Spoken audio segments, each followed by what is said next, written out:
수임하는데 20억을 받았다고요? 그러니 국민들은 화가 날 수밖에 없습니다.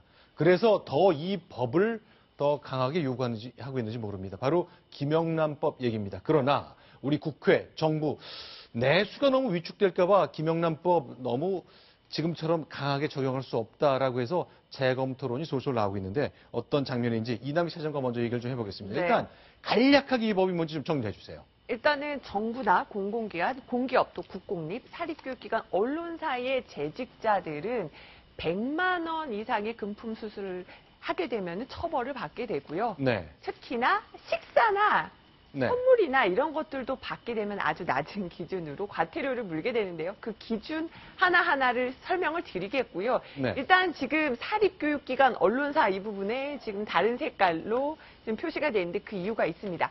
어디까지를 공직자로 볼 것이냐, 공직자의 어떤 투명한 어떤 그 일을 위해서 하는 것인데 사립교육기관 종사자나 언론사 종사자들은 민간 영역이라고 할 수 있습니다. 특히나 언론사 뭐 기자뿐만 아니라 뭐 언론사에 근무하는 경비원분들도 결국은 이 법에 해당될 수 있다 이런 얘기들도 나오고 있는데요.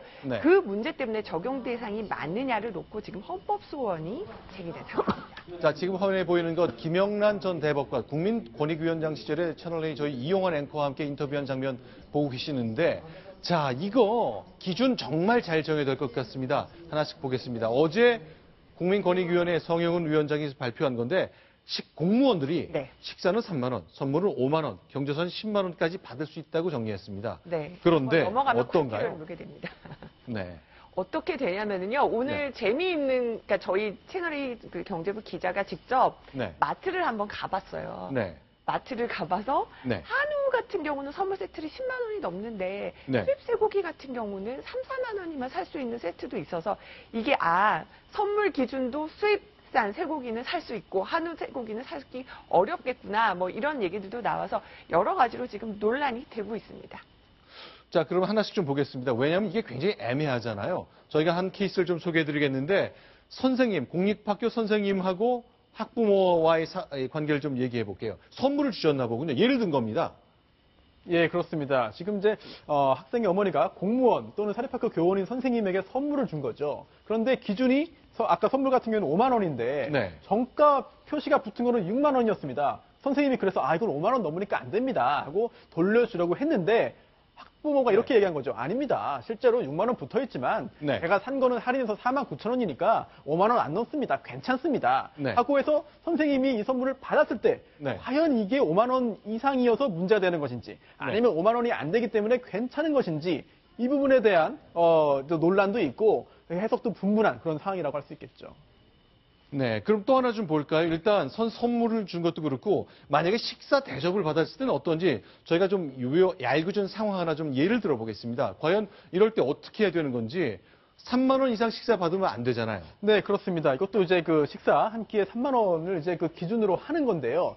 이것도 사실 회피할 수 있는 방법이 있는 거 아니냐라는 생각이 듭니다. 왜냐하면 이제 그 한 자리에서 다 식사를 하고 계산을 할 때 1인당 카드를 여러 번 긁는 것이 아니라 결제하는 것이 아니라 그냥 총 합으로 이제 계산하잖아요. 이런 경우에 실제로 대접을 해야 되는 사람에게는 비싼 음식을 주문하고 3만 원 이상의 대신 다른 같이 앉아있던 그런 접대를 하는 사람들은 좀 상대적으로 싼 음식을 주문함으로써 평균치로 따지면은 규정을 넘지 않지만 정작 실제로 대접을 받는 사람은 기준을 넘는 그런 불법적인 그런 대접을 받아도 드러나지 않을 수 있다. 이런 편법들이 지금 앞으로도 계속 등장할 수 있거든요. 이런 걸 볼 때 이제 김영란법이 취지가 물론 좋고 잘 시행되면 좋겠습니다만 이런 우회로가 있다고 한다면 어디까지는 되는 부분이고 어디서부터는 안 되는지 이 부분에 대한 경계가 모호하면 법의 실효성이 떨어지기 때문에 이 부분에 대한 좀 여러 가지 좀 심각한 고민이 필요한 시점이 아닌가 생각됩니다. 자, 국회에서는 이런 논의 이제 시작해야 될 것 같습니다만 어제 나온 정치권의 반응은 좀 제각각입니다만 일단 내수 위축에 대한 걱정 좀 하긴 한 것 같습니다. 저희가 여러 정치 지도자들의 얘기를 묶어봤습니다. 이랬습니다. 들어보겠습니다. 농축수산업계에 상당한 우려의 소리를 듣고 있거든요. 한우 농가 같은 경우는 뭐 막대한 타격을 입게 될 것이고 유통양속에 해당되는 뭐 설이다 또 뭐 추석이다 이런 때 여유가 좀 있어야 되지 않느냐. 시행을 하기 전에 법안을 또 개정하자고 해서 시행을 미루는 것은 그렇지 않아 보입니다.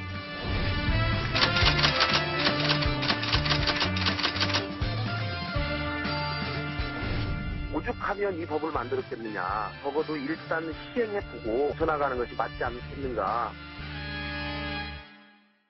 박성호 부국장 어떻습니까? 이게 너무 빡빡하다는 얘기도 있고 그래서 막 이 상인분들이 장사가 안 된다고 걱정이 굉장히 크거든요. 네. 어떻게 봐야 되는 겁니까, 이거? 아니 근데 이 법은 지금 우선 그 박근혜 대통령이 제기한 어떤 내수를 위축시킨다. 경제도 어려운 상황에서 네. 이런 문제에 관해서는 사실은 어떤 그 아까 얘기한 뭐 한우라든지 농축산물 이런 부분에 대해서 어떻게 예외를 둘 것인가. 이 문제가 또 그럼 여기만 예외를 둘 수 있느냐 이런 문제와도 결부되는데 네. 그 지금 그 더민주당의 경우는 이것을 헌재가 가령 어떤 문제가 위원 논란 위원 때문에 네. 어떤 문제가 있다라고 결정하기 전에는 먼저 우리가 국회에서 스스로 고치기는 어렵다라는 네. 입장이기 때문에 아마도 저러한 그 논란에도 불구하고 현실적으로 국회가 이 법을 고치기는 현실적으로 어려울 것 같고요. 네.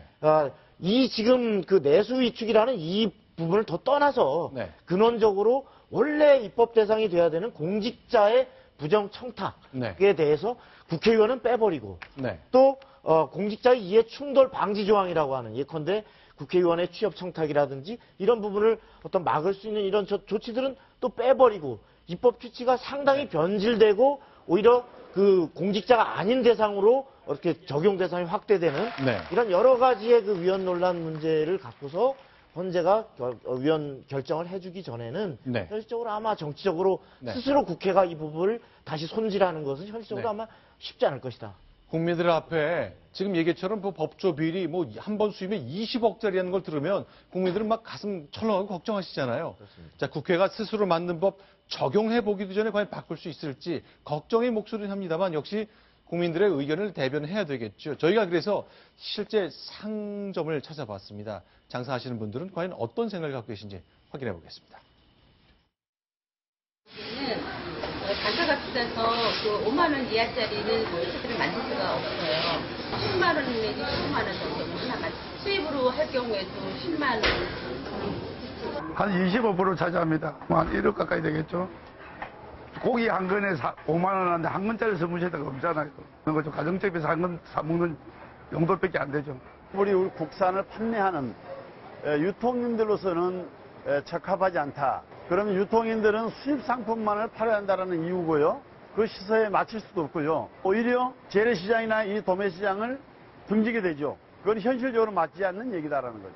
아주 절대적으로 많은 비중을 차지하는데요. 그리고 있는 분들이 지출을 해 주셔야지만이 저희 서민들이 혜택을 받을 수가 있는데 가뜩이나 경기가 안 좋은 상태에서 너무 힘든 부분 쪽으로 흘러가지 않나.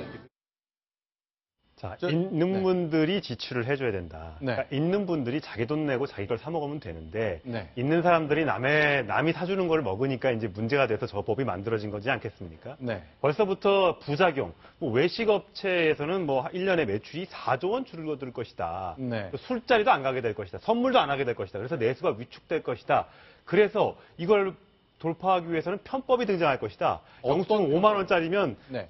이제 10만 원을 긁어놓고 5만 원짜리 나눠가지고 영수증을 두 개로 끊고 이런 편법들이 등장할 것이고 사과도 그동안 10개 포장이 있었으면 이제 3알, 4알 들어가 있는 포장이 나올 것이고 이렇게 사람들을 오히려 편법을 만들고 그렇게 오히려 나쁜 사람으로 만드는 그런 방법들이 나올 텐데 과연 이 법을 그대로 시행해서 되겠느냐라는 이제 지적이 이제 많이 나오고 있는데 아까 박성원 부국장에서 말씀하신 대로 다시 이거는 모든 국민들이 아니 국회의원들 식당 가서 밥 먹고 네. 선물 안 받는 거 당연한 거 아니야?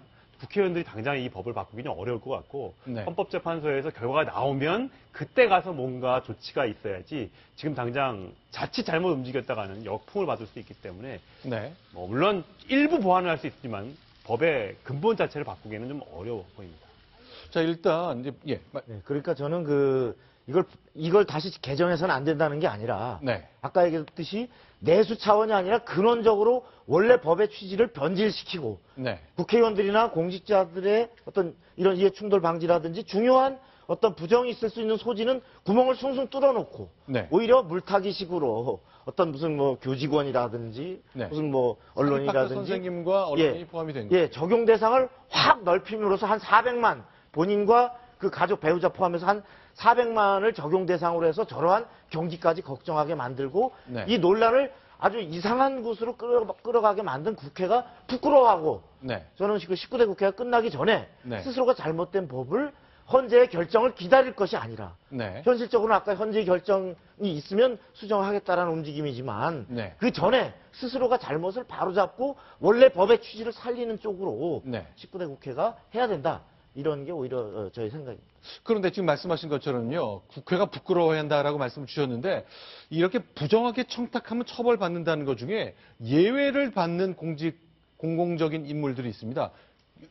네, 설명 좀 해주세요. 네, 그렇습니다. 이제 그 김영란법의 정식 명칭이 부정청탁 및 금품 등 수수 금지에 관한 법입니다. 따라서 네. 금품을 수수, 주고받는 것도 금지하지만 네. 부정청탁을 금지하는 것도 굉장히 중요한 부분인데요. 네. 따라서 이제 그 누구든지 직접 또는 제3자를 통해서 직무를 수행하는 공직자 등에게 이제 그 청탁을 하면 안 되는데요. 네. 여기에 또 5조 2항의 예외가 있습니다. 그 중에 하나가 조금 전에 화면에 나왔던 건데 네. 선출직 공무원 의 경우에는 네. 사실은 공익적인 목적으로 이제 그 정부의 건의 청탁하는 행위를 부정청탁이 아니다, 예외적으로 가능하다라고 하고 있는데 그러면 국회의원도 빠지고 시의원도 빠지고 시장님도 빠지고 군수도 빠지고 다 이분들은 그렇습니다. 부정청탁의 처벌 대상이 아닙니까? 네, 일단은 그 선출직 공직자라는 표현을 쓰는데요. 네. 선출직 공직자에는 국회의원이라든지 뭐 지방자치단체장 또는 지방의회 의원 등등이 네. 다 포함이 됩니다. 따라서 이들의 경우에는 일단 그 공익의 목적이라는 그런 요건만 충족한다고 한다면 얼마든지 이런 그 요청, 네. 이른바 이제 청탁을 할 수 있게 예외 조항을 만들어둔 것이죠. 근데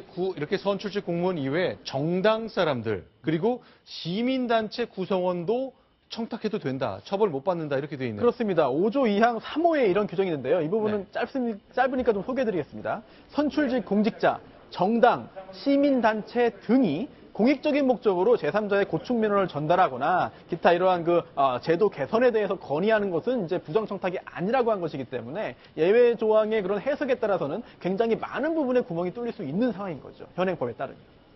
자, 일단 국회의원은 이제 처벌 대상에서 빠졌다는 것, 이거 좀 눈에 띄는데 과연 국회가 어떤 선택을 할까요? 지금 여러 가지 이슈 때문에 아주 복잡합니다. 게다가 당내 당권 경쟁 얼마나 신경을 많이 쓰고 있겠습니까? 일단 이 사안을 좀 정리하는 것이 좀 필요할 것 같습니다.